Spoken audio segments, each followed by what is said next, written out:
देखिए, एक चीज़ तो जान लीजिए कि रोहिणी आचार्य जी कहाँ से आई हैं? सिंगापुर से। क्या बन कर के आई हैं? पैसेंजर। उनका मुकाबला किससे हो गया है? वहाँ पे पायलट से हो गया है। तो बताइए, 17 महीने का तो रोजगार हमारे नेता नीतीश कुमार जी ने किया, और किस काम की वो बात करते हैं? यही ना कहते कि हमने रोजगार दिया, हमने नौकरी दिया। तो उनसे जरा पूछिए कि जो विभाग था, शिक्षा विभाग, उनके मंत्री उन्हीं के द्वारा मनोनीत थे।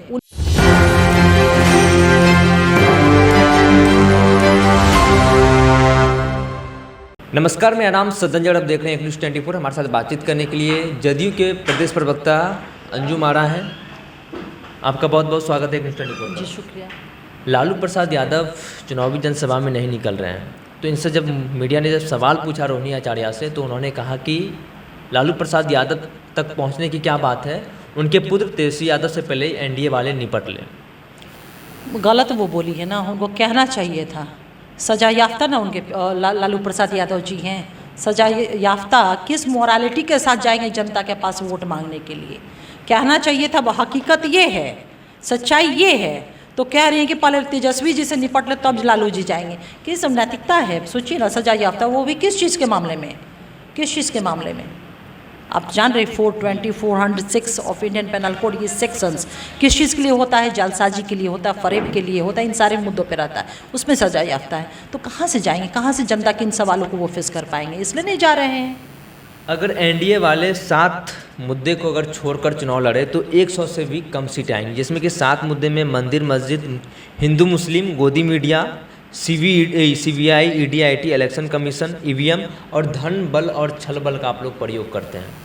देखिए, एक चीज़ तो जान लीजिए कि रोहिणी आचार्य जी कहाँ से आई हैं? सिंगापुर से।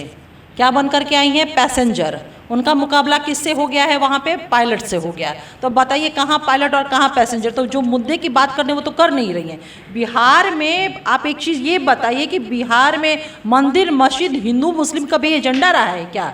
यहाँ तो सिर्फ और सिर्फ विकास ही एजेंडा रहा है, जिसपे जनता जो है नीतीश कुमार जी के लीडरशिप को इसी एजेंडे पे अपना मोहर देती रही है। तो ये नया वो बात कहाँ से कह रही है? बिहार में सिर्फ और सिर्फ विकास ही एजेंडा है। एनडीए का सिर्फ विकास ही एजेंडा है, इसके अलावा कुछ भी नहीं है। जिस तरीके से रोहिणी आचार्य चाहे मीसा भारती हो, मीडिया के ऊपर भी या फिर आप लोगों के ऊपर भी भड़कती रहती है कि हम लोगों ने 17 महीने में काम किया है और मीडिया वाले हमारे पीछे लगे रहते हैं, इस तरीके का उन्होंने बयान देते रहते हैं बीच बीच में। और 17 महीने में जो तेजस्वी प्रसाद यादव ने प्रदेश के लिए किया है वो 18 साल में अब तक नहीं हो पाया है। सबसे पहली बात कि 17 महीने में हमने काम किया है तो रोज़गार हमारे नेता नीतीश कुमार जी नहीं ना दिया है। आज तो वो बेरोजगार हो गए हैं ना। 17 महीने का तो रोज़गार हमारे नेता नीतीश कुमार जी ने किया, और किस काम की वो बात करते हैं? यही ना कहते कि हमने रोजगार दिया, हमने नौकरी दिया। तो उनसे जरा पूछिए कि जो विभाग था, शिक्षा विभाग, उनके मंत्री उन्हीं के द्वारा मनोनीत थे, उन्हीं के द्वारा वो नामित मंत्री थे। वो महीनों, क्या बोला, कहा जाए, कभी वो विभाग में आए ही नहीं।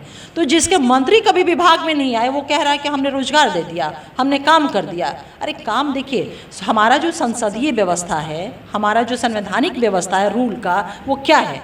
हेड ऑफ द गवर्नमेंट जो होते हैं वो हेड होते हैं, और कोई भी प्रस्ताव होता है वो कैबिनेट में जाता है, कैबिनेट निर्णय करती है और वो एग्जीक्यूट होता है। तो उसके माध्यम से ये काम हुआ है। अब इस तरह का बेतुकी, बेसिर पैर की बात करना कि हमने रोजगार दे दिया, हमने नौकरी दे दिया, ये झूठे अपना वाहवाही करना और झूठा श्रेय लेने का प्रयास कर रहे हैं, जिसको बिहार की जनता, देश की जनता अच्छी तरह से समझ रही है। आगामी लोकसभा चुनाव 2024 है, जिसमें कि एनडीए की झोली में 40 में से 39 सीट यहाँ से गया था, लेकिन इस बार कहा यह जा रहा है कि कम से कम 15 से 20 सीट आप लोगों की डैमेज होने वाली है एनडीए की। 40 में 40 सीटें हमारे पास आ रही हैं, एनडीए जीतने जा रही है। हम मानते हैं कि पिछली दफ़ा 1 सीट पाने में हम चूक गए थे और ये शून्य पे ना आउट हुए थे, इस बार भी शून्य पे ही आउट होना है। क्या मोदी की हैट्रिक होगी या फिर कुछ परिवर्तन होगा? हैट्रिक होगी, क्योंकि जो एनडीए का अपना एक नारा है, जो लक्ष्य दिया है एनडीए ने तमाम अपने कार्यकर्ताओं को, एनडीए के तमाम वर्कर, जितने भी घटक दल हैं, हम सब लोग संकल्पित हैं 400 पार को लेकर के। आप सुन रहे थे जदयू के प्रवक्ता अंजुम आरा को। इन्होंने साफ तौर पर कहा कि इस बार जो है बिहार में 40 की 40 सीट एनडीए की झोली में आएगी।